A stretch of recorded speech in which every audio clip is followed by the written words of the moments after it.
I will rush through and finish early. Good. So enter the Buddha's wisdom to purity of Buddha's land.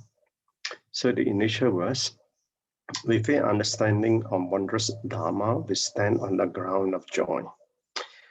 Okay, I'll come to that, this ground later. By recognizing the true principles, we stand at the ground of freedom from defilement. So I bold this, the ground of joy, the ground of freedom. By entering the Buddha's ocean of wisdom, we reach the ground of radiating light. With utmost purity and clarity, we are at the ground of blazing wisdom. So the ground of practice, which is the essence of what it is today, on the Pure Land, or in this context, we refer to as the Buddha's land. So you see, the important point here is to under this ground is to how we can be able to practice at ease.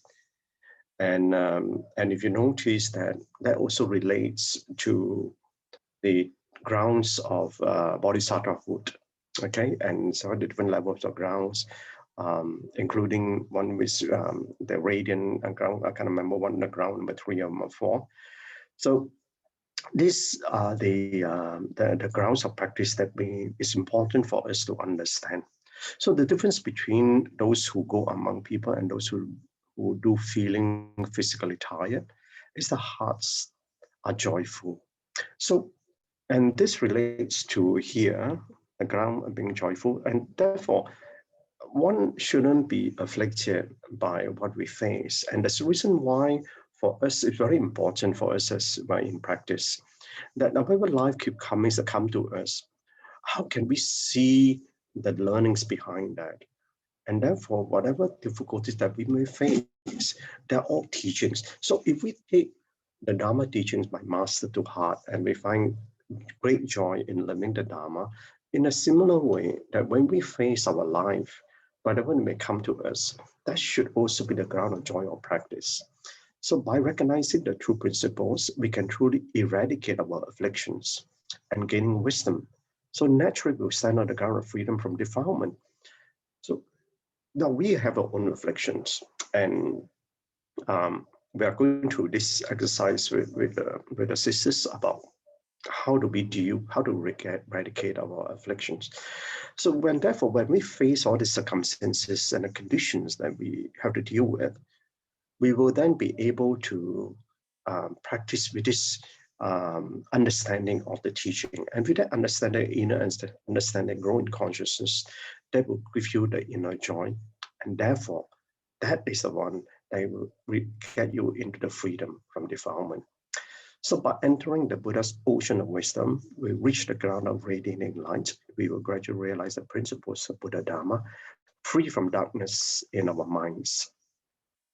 So we must, with utmost purity and clarity, our mind is completely pure and free from all kinds of afflictions, blazing in wisdom. So therefore, this is our life purpose. In this life, as much as possible, to clarify and eradicate our afflictions in the path of purifying in this life. So in this film, Manakirtini, the Sun Sutra, there is this following passage. If bodhisattvas vow to attain a pure land, they must first purify their minds. So the path to enlightenment is through our mind, but yet the doorway to our mind is through the heart. And so our minds are purified, so is the Buddha land. In the land that one must realize 8 teachings. I won't read through this. You can. I will post this slide into the chat group so you can read about this. And you see, listening to the sutra, one has not heard yet without any doubt. And this just are the things that when we get new learnings from the sutra, sometimes the teachings are very paradoxical to our daily life. And that's the reason why to really learn the Dharma, we got to unlearn in our worldly ways. So these are the 8 ways of purifying Buddha land. Land is a place where sentient beings face circumstantial and direct retribution, and that's what Master said this morning.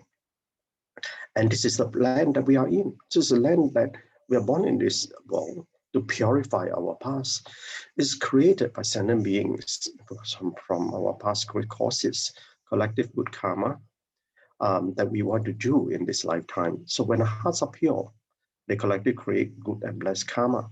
So when the hearts are pure, then we can purify our minds. So on contemplation, listen to the beatings of your heart. Open to awareness of the moment of each beat. See, when we try to purify ourselves, we need to first purify our heart, right? So to do that, we must be aware of each moment and each moment that we live. So from each beating of heart, be aware. So awaken the inner nature of your being so that whatever thought that arises from within you, you're aware of it so that do not be afflicted by our mental afflictions. So alight the purity of the heart so that you will be able to purify the mind. So then you can arise the Buddha nature as we grow in consciousness, obviously from the 6th to 7th to 8th, and ultimately to the 9th consciousness or the Alaya consciousness that we should be, which is within us. So then you control of the mind. So the control of the mind, first be aware of your heart, then opens the door of the mind. So in relationship, purity in relationship, in purity, think wisely with the nobility of the mind. Speak kindly from compassion of the heart. Now, what is this nobility of the mind? Nobility of the mind is one who put the interests of others ahead of yours. Speak kindly from the compassion of the heart. So what is this compassion of the heart? Compassion of the heart is one who give your heart to others, not just to hold your heart out for others, and act charitably with a selfless nature. And the selfless nature, and this is one that is non-self, and then you can walk on the land of practice with purity because you are no longer afflicted by whatever self-centeredness of self-cherishing thoughts.